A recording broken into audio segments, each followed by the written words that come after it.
اصل خرابی یہ ہے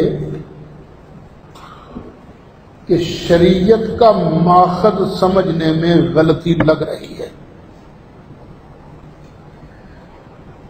شریعت کا سب سے بڑا ماخذ ہے قرآن،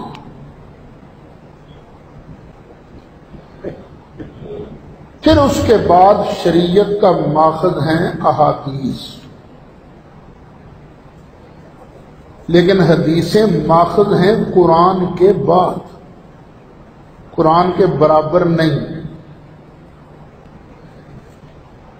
بخاری ہے، بخاری حدیث کی جتنی کتابیں لکھی گئی ہیں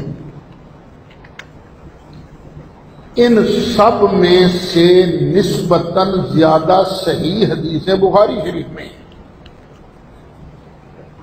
لیکن پھر بھی بخاری شریف کا درجہ قرآن جیسا نہیں۔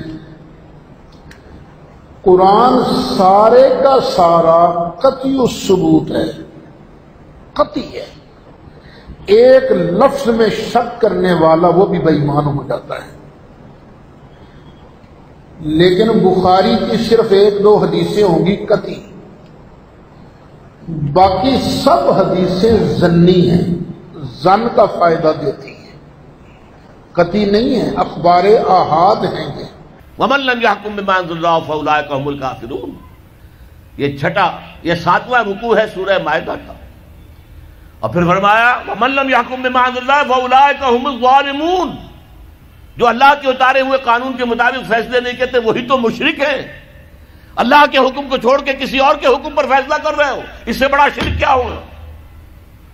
اور تیسری مرتبہ فرمایا وَمَن لَّمْ يَحْكُم بِمَا أَنزَلَ اللَّهُ فَأُولَٰئِكَ هُمُ الْفَاسِقُونَ۔ وہی تو فاسق ہیں، فاجر ہیں، وہی تو سرکش ہیں، وہی تو باغی ہیں، وہی تو غدار ہیں اللہ کے، جو اللہ کی شریعت کے مطابق فیصلے نہیں کرتے۔ اب ان تین آیتوں کے روح سے سمجھ لیجئے ہم کہاں کھڑے ہیں، کیا کر رہے ہیں۔